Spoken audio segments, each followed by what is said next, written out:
Last year, Ingram did the same. I just heard back from Ingram that they have identified their committee for the selection process to get the process moving. So we need to, Crafton that is, needs to identify their committee for the consultant selection.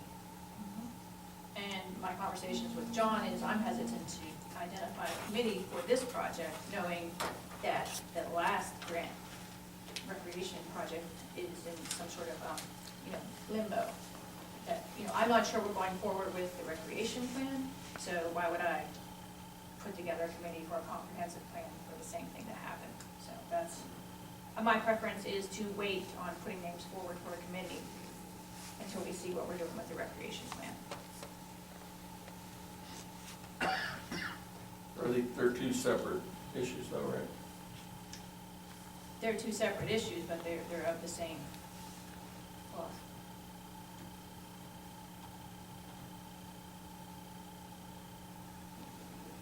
We received 4 proposals. They're all in your copy. They've been there for a while. I sent out a letter to all the consultants that submitted, thanking them for their proposal, and that the boroughs would be in touch, ideally in March, to discuss the interview process and selection. But if you'd like to table it until this other issue gets resolved, we can do that. That's my preference. I mean, I think it's unfair to people that might be involved in it.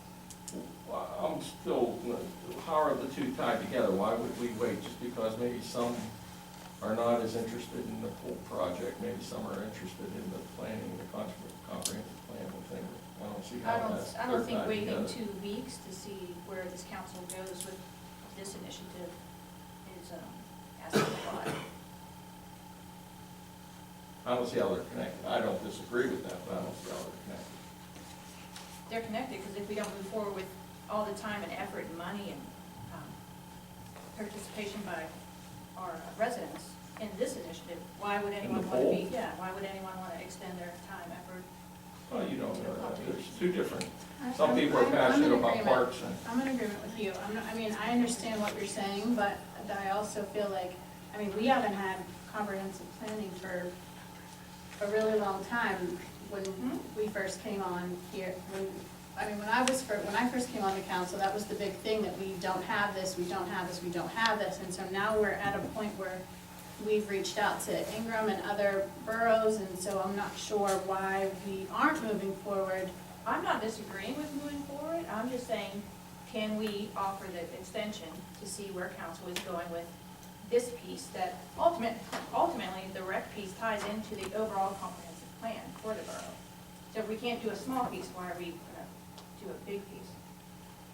Well, I'm not gonna delay this piece, the small piece, for the big comprehensive plan, because we don't know what we're doing with that piece. That doesn't make sense. We're looking at the vision for the whole borough, not just for the whole.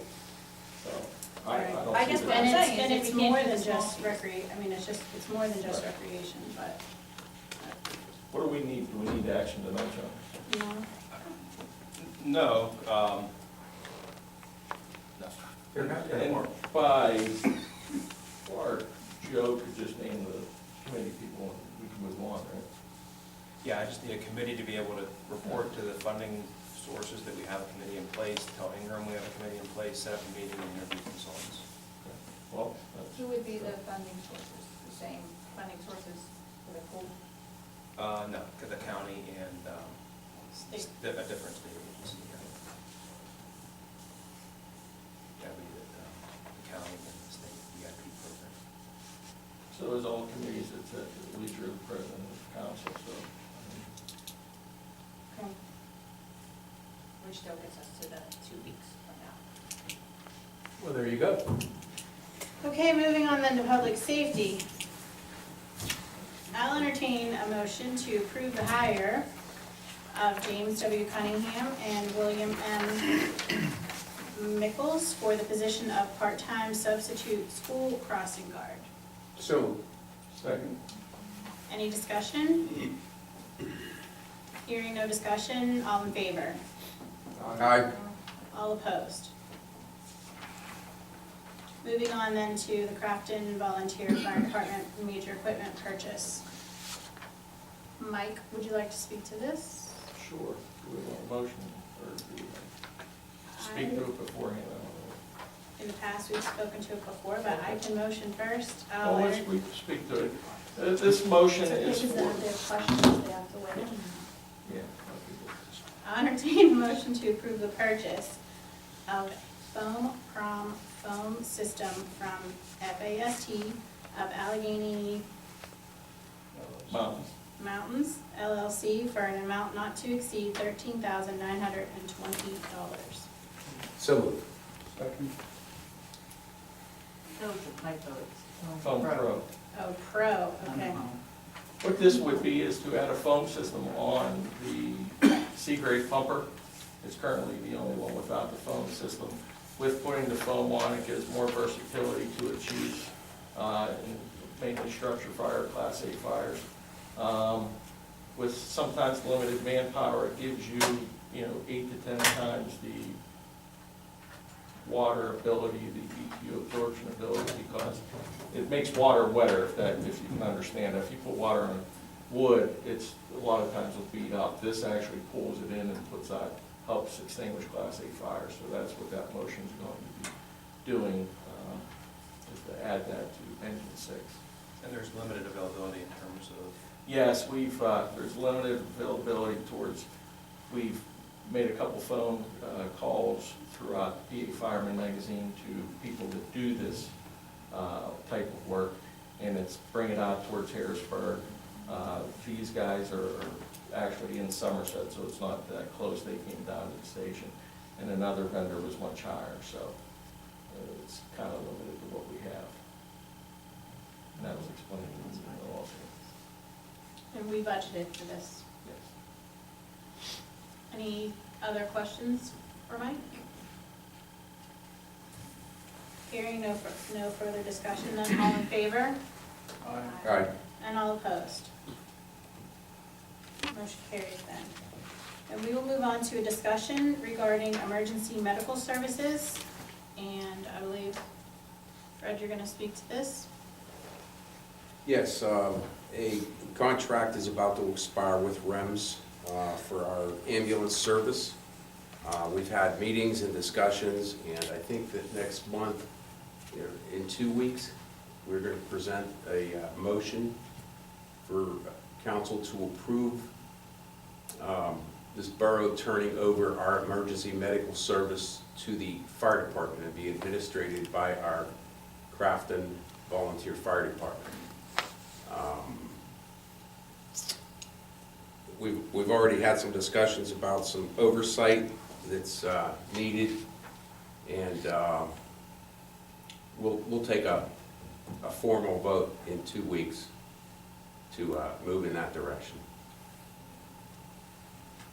This is open for discussion, of course. yeah, can you explain what that means? I don't even, I know we have an actual entity that provides that service. You're saying our fire department will now provide that service? They will set it up, yes. But our fire department's volunteer? Well, On the- Contracted service. on the fire side. So the Public Safety Committee has been discussing several options. And over the last couple of months now, since it's been, we've put REMS on notice that the contract would expire on April 4th. And one of those options that was explored was the fire company represented that they could provide the service either directly or through subcontracted services.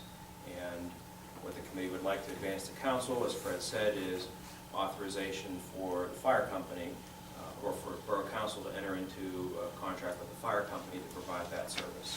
Obviously, between here and there, we would need documentation and subcontractor agreements that we provided by the fire company to demonstrate they could provide the level of service that would be demanded by the borough, and that would allow us from 2 weeks from now until April 4th to work out those details. But if they would have subcontracted out, don't we already subcontract it out? And we're just gonna give them the, at will to subcontract out to whoever they want to subcontract out to. Well, that will be in the agreement, so presumably there's going to be some clause, and this will all be pending solicitor review, that subcontract agreement, for example, off the top of my head, would have to run for the length of our prime agreement with them. So that we'll have the parent agreement with the fire company, and then there will be subcontractor agreements, as I understand it, provide the services. In our parent agreement, we could require a minimum length of those subcontracts to be the same duration or some minimum duration, so they can't just change every month. So this takes the control from Kraft and Borough and He the gives council it to the fire department. for public safety and gives it to the fire department. No, the control is the same, it's still a contract. I think that got convoluted in the prior discussion. At the end of the day, this is a service that we contract for. The control lies in your enforcement of that contract, which we have not been doing. Regardless of the level of service that I'm receiving, that is irrelevant to the conversation. The reality So you're saying is, the fire department would enforce the contract? no, the contract will be between the borough and the fire company. The borough would have the same rights and obligations that we currently have under our service provider. We have the same obligations to monitor the service and making sure that we get what we are contracting for. If we're not, there'll be enforcement provisions in the contract, just like there are now.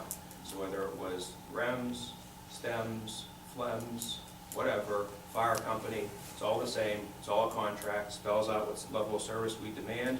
If you don't provide that level of service, there is ramifications spelled out. So we would be demanding it from the fire department? Right.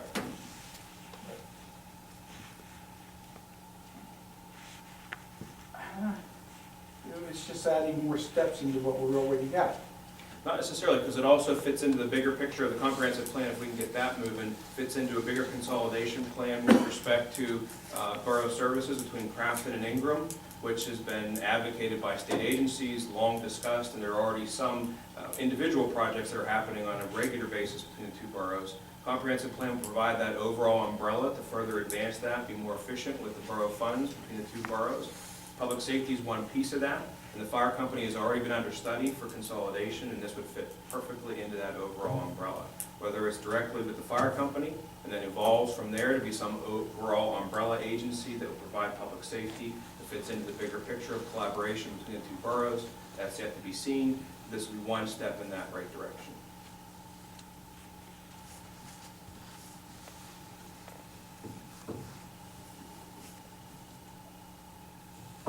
Thank you.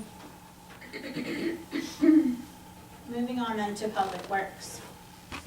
And the discussion regarding pavement evaluation update and the 2015 pavement program. I'll entertain a motion to authorize Gateway Engineer to prepare bid documents for the 2015 road pavement program and to advertise the same. So moved. Second. So by way of introduction, just to remind council that you have already had your engineer working for the last several years on a 5-year pavement program. You budgeted for this year to update your pavement evaluation program, which we did do already. So you had the software program's been updated, all your streets have been reevaluated.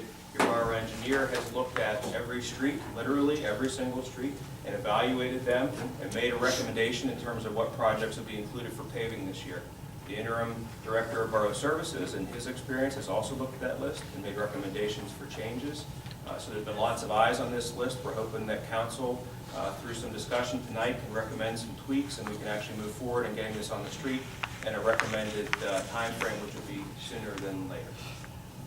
With that, I'll turn it over to Rick and he'll walk you through. The handouts have been in a copy for several weeks now, but he'll walk you through them to. Would you like to get copies of the handouts? I think that'd be You don't have that? Yeah. Pass that. There's two different items that you have. Let me just lay some base work so you can remember some of the discussions we've had.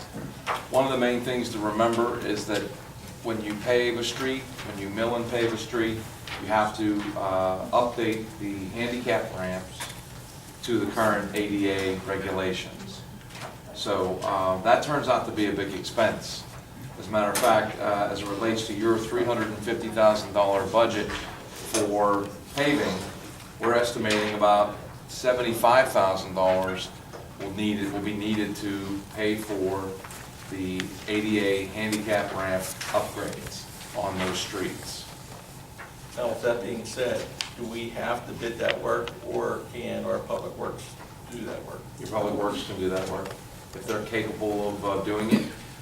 That process has gotten a little more precise, and the specifications have changed over the last couple of years, and they're really particular about slopes cross slopes and lengths, and so if the forms are set correctly, then yes, you can do it. And then, but each one has to be designed, because there's so many site conditions. But yeah, we could do this on designs like we normally do, based on the ADA standards, and it could be built by your in-house force or pay a contractor to do that. Rob, do you think we can do it in-house? Well, we met and discussed actually that same scenario, but the in-house crew doing it. And my recommendation, at least for this year, because of the streets, once they're being resurfaced, there were some issues with the handicap ramps that were installed on Woodlawn. So there is, if we do it and something goes wrong, the contractor's gonna blame us. Yeah. And I'm gonna turn around and say, you missed the grade, just like you had up on Harris and Clearview with the catch basin. So for this year, I'd like to see, my recommendation is gonna be with the contractor as we move forward with the ramps. Sorry. So when you look at that list, you see that it totals, when you look at the revised 5-year roadway surfacing list, it looks like this. You see the total is $277,000. That's for the paving, the crack sealing, and the rejuvenator contracts. So plus the extra $175,000 plus or minus gets you to your $350,000. So the other sheet that you have that is landscape is just the milling and paving associated with the 5-year program. So you have 2 sheets. The landscape sheet shows just the milling and paving costs, and the other sheet, it's a lot longer, it shows all the types of renovation, not just milling and paving. So just in case you wanted to look at just milling and paving, or if you wanted to look at the entire road program in whole. You can see that there's crack sealing and rejuvenator. Those are other technologies for maintenance of your pavements. So this is the 5-year list. If you go back to the comprehensive list that shows the crack sealing and rejuvenator, this is how the program kicked out, the 5-year program, as it combines milling and paving, crack sealing, and rejuvenator for all of the streets over the next 5 years. So technically, that program would be already set for 2015 if you just accepted the streets and the limits from and to of the paving program. If not, if you wanted to substitute, then you see you have sort of a menu list. If you take a $50,000 street out and you put an $80,000 street in, you're going to be spending more than you have in your budget. So if you take streets out from the program and you put streets in, try to keep them in the same dollar amount.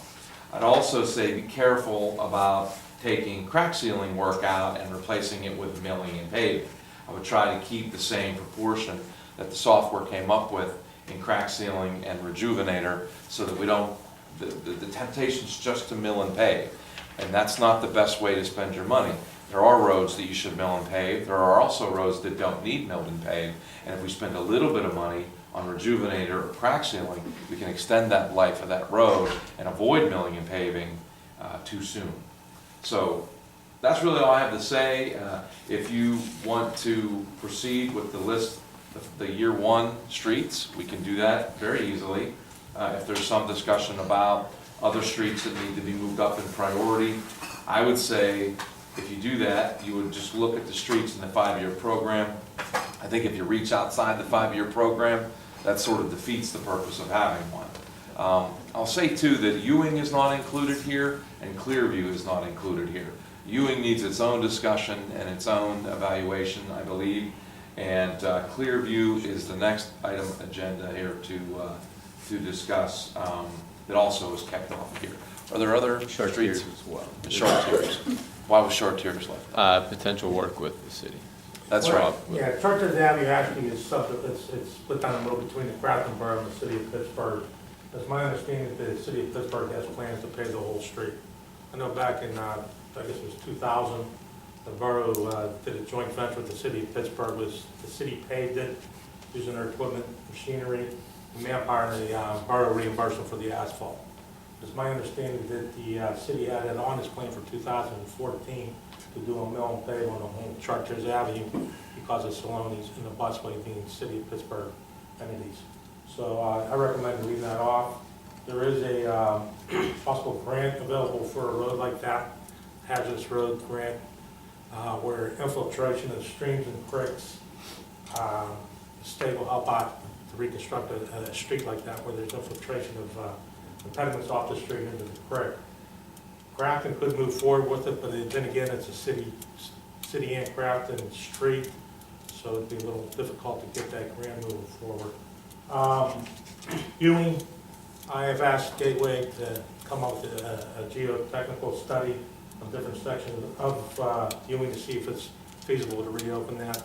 I know there was a study done previously, I guess it was 2000 and It was a while back. We're actually 2002. researching that now to possibly avoid doing one again, if that one takes care of what Rob's looking for. But just on a little field investigation, I think by sight, it looks like the slope stabilized, and I don't see any signs of any type of movement. But then again, I'm going to recommend geotechnical engineering go out and do a study to see if we can possibly reopen that. At that time, possibly do reconstruction of Ewing from Granville all the way to Front. So Short Tiers, Ewing, Clearview, we got enough to do. We'll push those to the side right now. And then also the alley program. The alley program is not included in here as well. That is also something that needs to be discussed. If money's going to be put towards alleys, it will come off of the 277 or the 350 from your budget, obviously. So all those dynamics are sort of there. I say that it really slows the process if we bring those streets, 3 streets and the alley program into this and try to do something with the alleys. You know, you can just arbitrarily pick a number out, a dollar amount, and say, let's put it towards the alleys. Other than that, I would say if we try to do a whole alley program and then match it with your maintenance program here for your pavement management, it's just going to delay this to a point that we're going to be paving in September again. So that would be my suggestion. If council checks the copy, we did do an in-house evaluation of all the alleys in the borough. It's approximately, I believe, almost 2 miles of alleys that need done, need repaired. I don't think any alley in the borough, I think there might be 2 or 3 that get away with sealing. The other ones are pretty bad shape. You can check on the copy, you can check the alley street evaluation and the plans for the in-house public works crew to go in and do some remediation on those alleys, make them passable. Some alleys will be base work and patch, some with some severe rutting. We'll have the ruts removed, some base work done and patch. So we're doing extensive repairs. It's not just going in and patching potholes. So if you take a look at the copy, you'll see the evaluations that we did on all the alleys. My estimate is it's about almost $330,000 for mill and pave a mile of roads in the borough. So you're looking at possibly anywhere from $300,000 to $600,000 to get the alleys back in shape. That's just the alleys. A normal paving program, get 8 to 10 years out of an asphalt street. And what you want to do is you want to do at least 8 to 10% of those roads. So you have 32 miles of streets. Your goal is to actually do 3 miles of streets a year, 3.2 miles every year. And to do that, you're looking at close to $1 million budget if you want to go on a consistent paving program where you have a 5-year plan to actually do a turnaround. So that's something the borough needs to look at in the future. I know we have $350,000 in paving. I think it's just as important as any master parks plan and comprehensive plan. It needs to be done. I mean, obviously there's some streets, brick streets.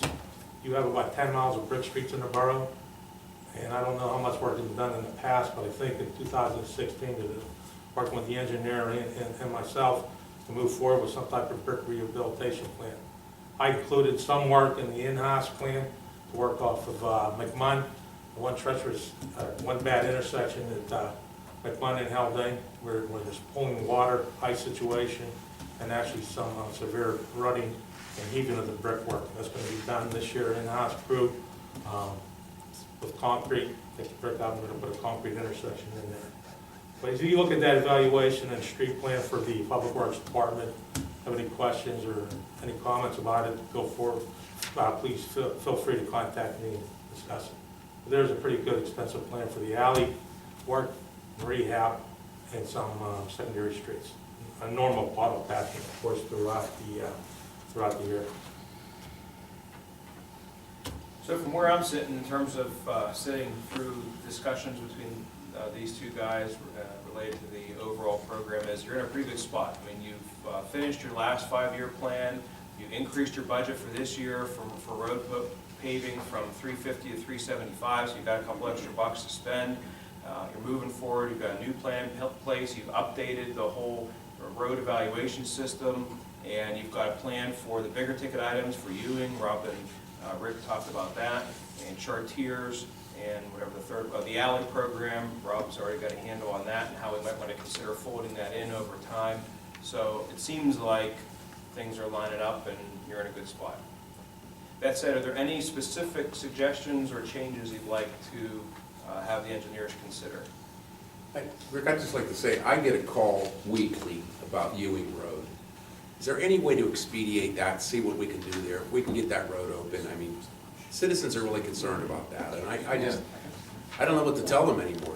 You know, you said that we could sit down and have a meeting about that. Let's schedule it in, let's do it, let's have a meeting I about it. think that's a great idea. What I'm doing now, at Rob's request, is really going back and seeing why it was closed originally. When Manager Sample was here, we did some work with a geotechnical engineer, and so I need to go find that. And hopefully that would be enough to give you the information you need to tell residents why it was closed. If there's cost involved, you know, normally it is just the cost. It might be cost prohibitive.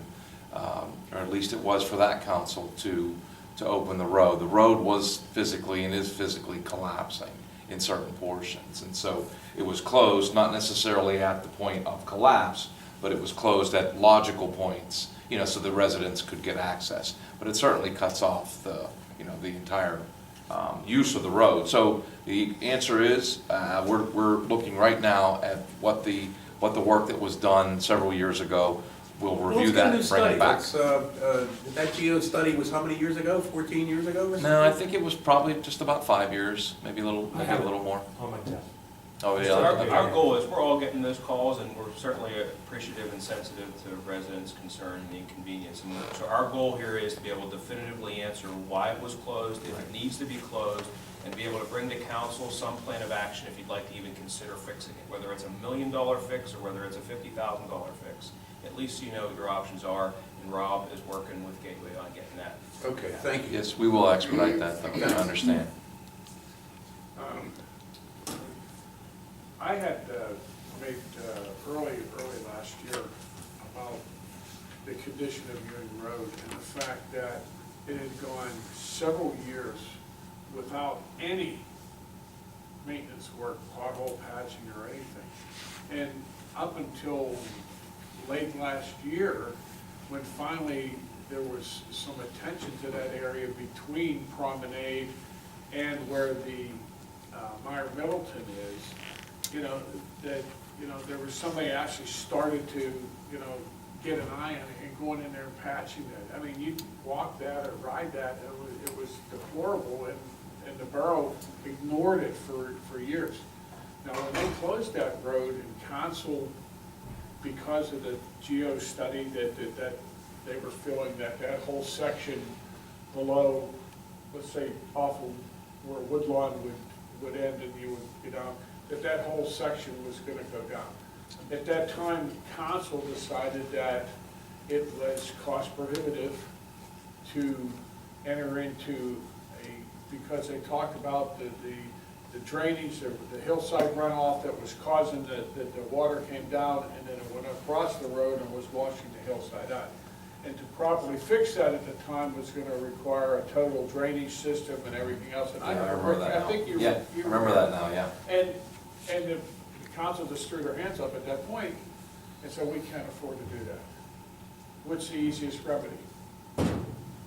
Put the barricades up, roads closed, and nobody's done or thought about it for how many years now? And then the people down at that end, they were also neglected. The homeowners down there from Meyer Middleton all the way out to Promenade Street, there was no pothole patching, anybody down there to remedy some of the at DeSoto Street, the sewer had collapsed, and it's still in a collapsed position down there, from the traffic, that goes in and out of the ball fields.